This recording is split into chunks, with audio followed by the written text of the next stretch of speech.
Wala pa sa agenda ng Senate Blue Ribbon Committee na palayain si DPWH Engineer Bryce Hernandez mula sa pagkaka-cite in contempt kahapon sa salang pagsisinungaling. Kaugnay ito ng kanyang pahayag na minsan lang di umano ito nagkakasino. Taliwas sa datos na nakalap ng komite, magbabalita si Raymond Dadpaas. Marami pang dapat ipaliwanag si Engineer Bryce Hernandez na dating District Engineer ng Bulacan, 1st Engineering District Office bago pag-usapan ang kanyang paglaya sa kulungan ng Senado. Ito ang deklarasyon ni Senador Panfilo Ping Lacson kasunod ng palitan ng liderato sa Senado at siya ang papalit bilang chairman ng Senate Blue Ribbon Committee. Si Hernandez ay na-cite for contempt sa hearing ng Blue Ribbon Committee kahapon dahil sa kanyang pagsisinungaling hinggil sa kanilang pagkakasino sa Okada Hotel.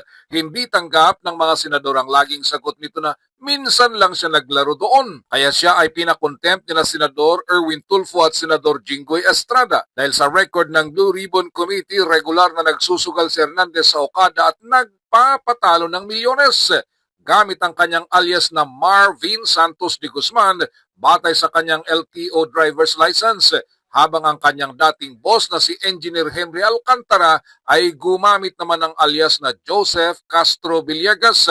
Ayon kay Senador Lacson, madadagdagan pa ang mga kalokohan ni Hernandez na kanyang ilalahad sa Part 2 ng kanyang privilege speech hinggil sa mga flood control project mamayang hapon.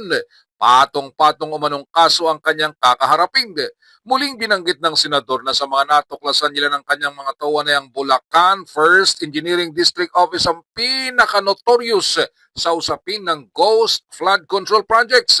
Pinagdudahan ang lifestyle ni Hernandez dahil kahit batang-bata pa ito ay daang milyon ang ipinatatalo sa kasino, may mga sports car at mamahaling relo na Richard Mille o RM na tinawag ni Senador JB Ejercito na relo ng magnanakaw.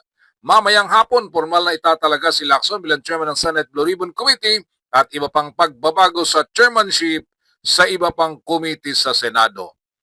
Para sa MBC TV Network News, ito si Raymond Dadpaas ng DZRH, una sa Pilipinas, una sa Pilipino.